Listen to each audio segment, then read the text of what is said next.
The Curse of Oak Island, a popular TV show, has been a source of fascination for mystery enthusiasts and treasure hunters for over 2 centuries. The island's mysterious history began in 1795 when Daniel McGinnis found a depression in the ground while exploring the island. He and his friends discovered a layer of flagstones and wooden platforms, but as they dug deeper, the pit began to flood.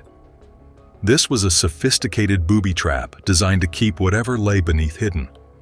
Over the years, countless attempts have been made to uncover the secrets of the so-called money pit.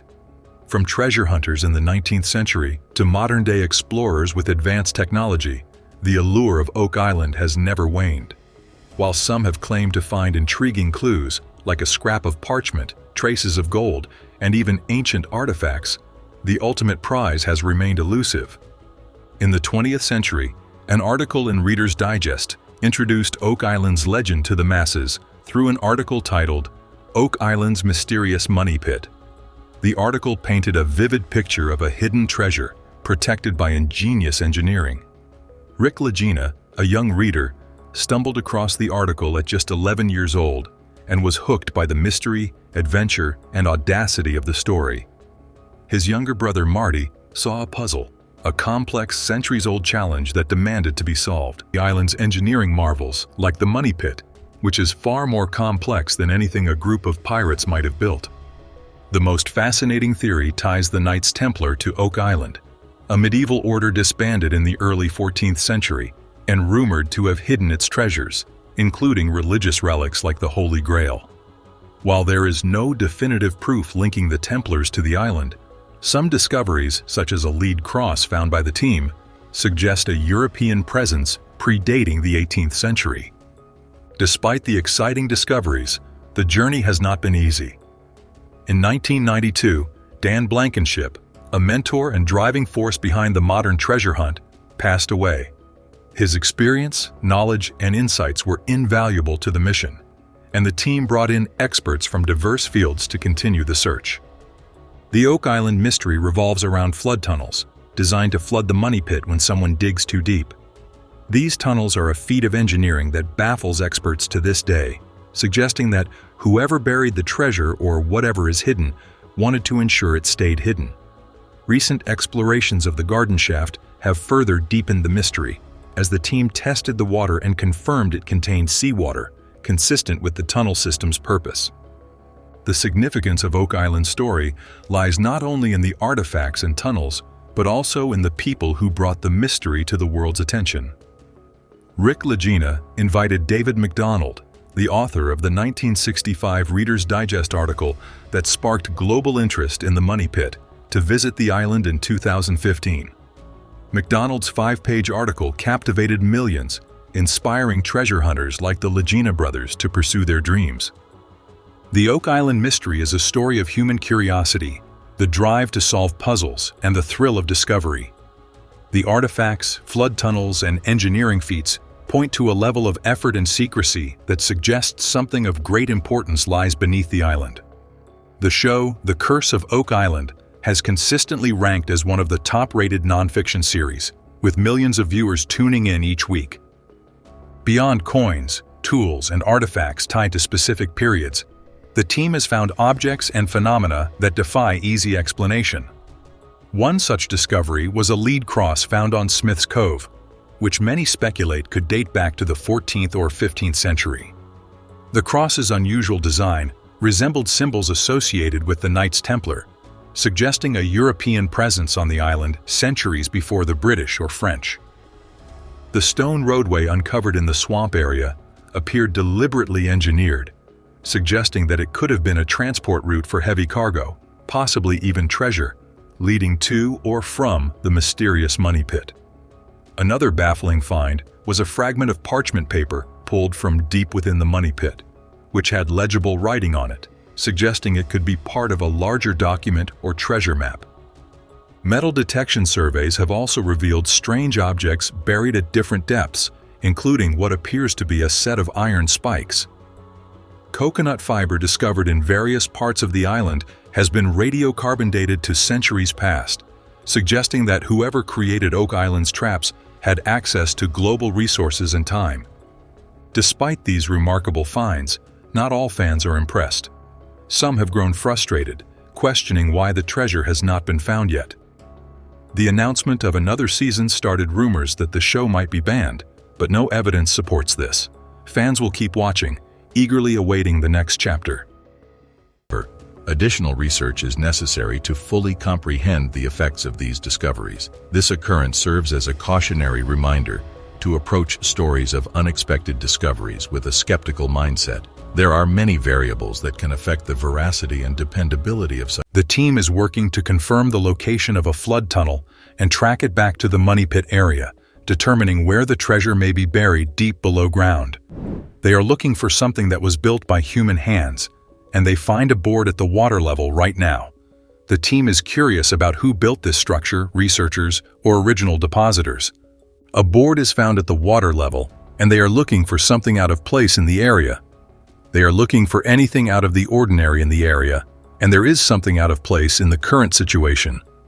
They are also looking for something out of place, and they are looking for something out of place. A big board is found, and they are going to grab it before they start digging. There is also a beam, which is not uniform thickness, but thicker than it is here. Emma is going to be incredibly helpful in defining a decade or decades with the different mixes.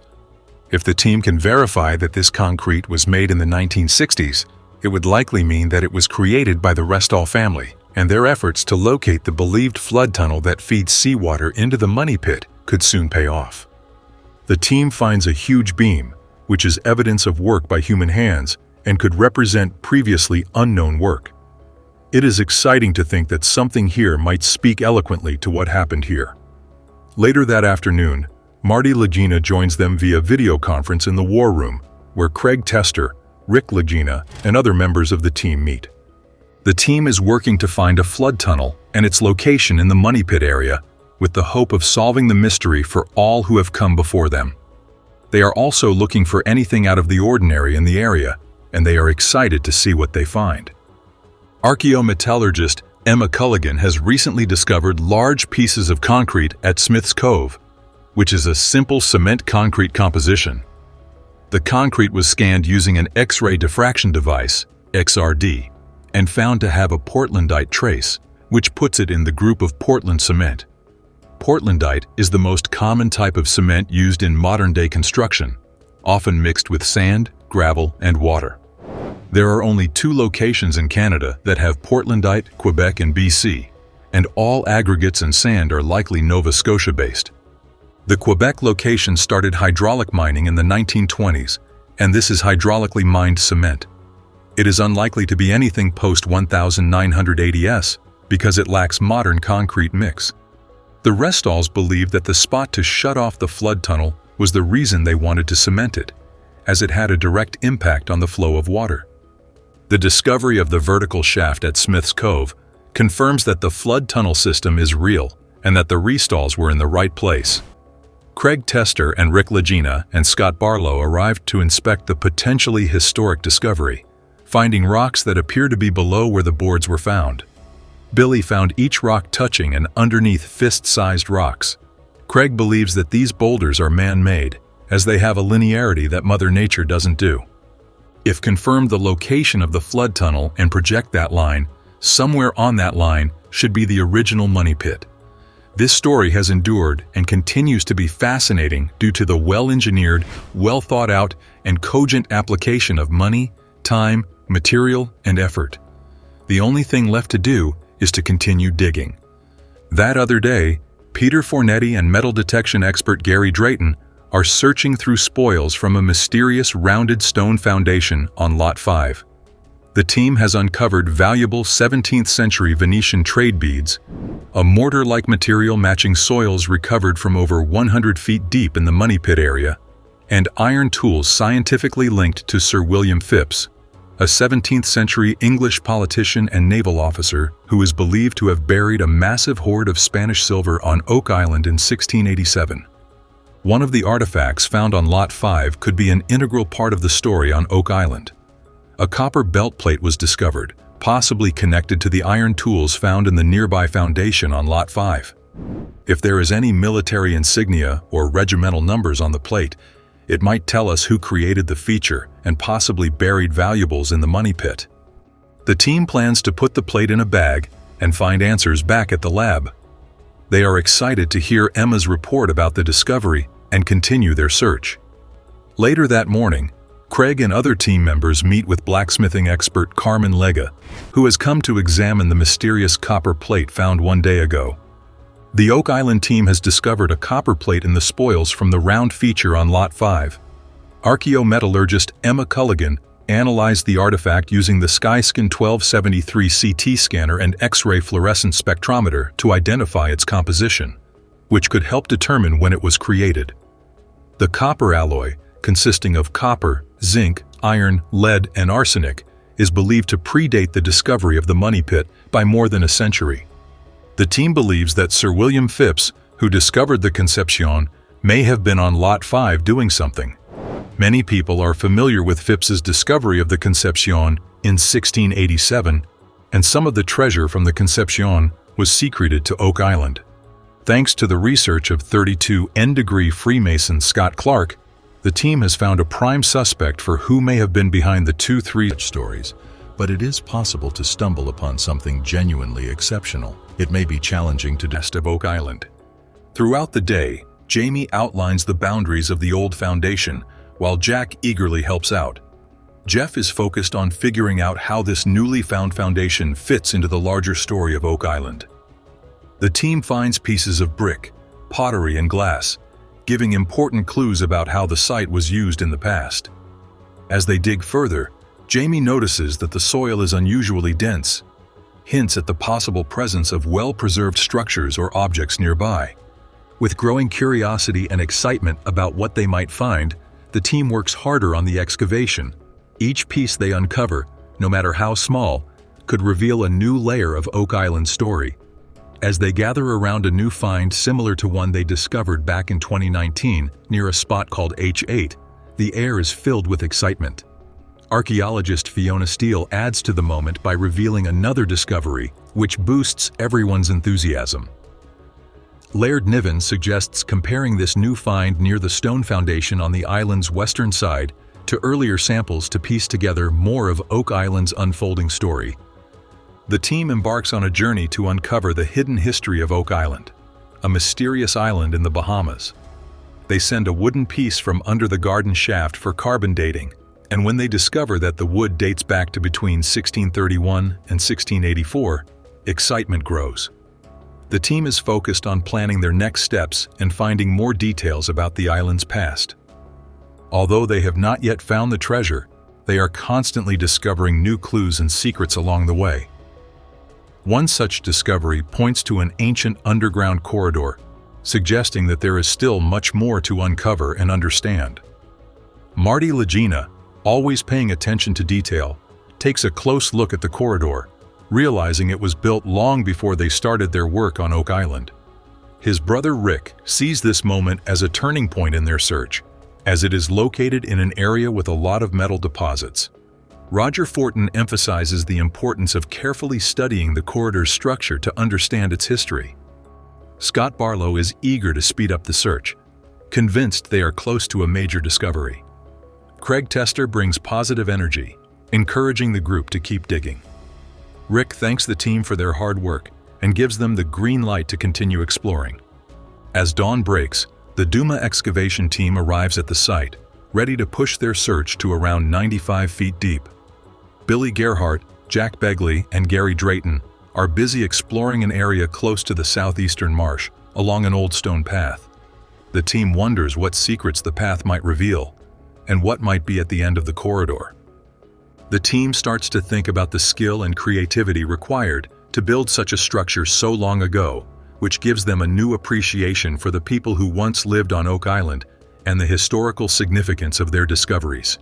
As they dig deeper, they begin to find small artifacts that hint at everyday life on the island long ago, such as pieces of pottery and old metal tools, suggesting that people once lived and worked in this area, possibly as part of a busy trading community or settlement.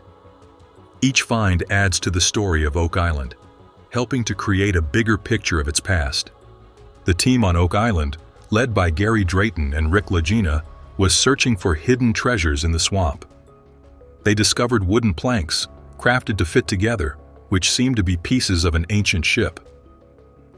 Billy Gerhardt stumbled upon a stone path or large structure buried just under the swamp's surface, and Jack noticed a big rock that looked like those found by Fred Nolan in 1921. Rick believed they were on the verge of uncovering something big that could shine a light on the island's history. Gary emphasized the importance of cleaning and carefully examining the structures they found to make sure they didn't miss anything important. Billy felt their discoveries were unique and believed they were on the verge of uncovering something big that could shine a light on the island's history. Rick, along with Alex Lagina, Jack, and Scott Barlow, sat down with archaeologist Laird Niven and archaeometallurgist Emma Colligan. They discussed a material that looked like concrete found in the foundation of Lot 5 and soil samples that might contain ancient mortar, similar to materials discovered in the Money Pit. Emma planned to use X-ray diffraction analysis to learn more, hoping to connect these findings to old construction techniques. The Money Pit has always been a source of surprising discoveries, often raising more questions than answers. This week brought a new set of findings that hinted at different paths for their investigation, adding to the island's complex history. Some old stories suggested that certain items were deliberately placed in specific locations. Emma's analysis of soil samples from Lot 5 showed a match to the soil from the Money Pit, even though the two places were 104 feet apart. This unexpected link, confirmed by X-ray tests, left experts like Laird Niven and Scott Barlow scratching their heads. As they continued exploring an old stone road, they found a large, hand-forged chain and hook, along with part of a barrel, suggesting that the area might have once been a landing spot for ships, lining up with stories of secret operations and smuggling on the island. However, just as things were heating up, a powerful storm flooded the garden shaft, forcing the team to pause their excavation and focus on managing the damage. Once the storm calmed down, they stumbled upon an unexpected chamber next to the garden shaft, a small hollow space 65 feet deep, covered by wooden timbers. Marty Lagena, who was once doubtful about the swamp's importance, now saw its potential for further exploration. The idea that there could be multiple hidden chambers in the Money Pit area suggested a network of man-made spaces, either meant to help or trick future treasure hunters. In conclusion, the team on Oak Island was determined to find hidden treasures in the swamp, but faced challenges such as a powerful storm, a lack of evidence, and the possibility of finding hidden treasures.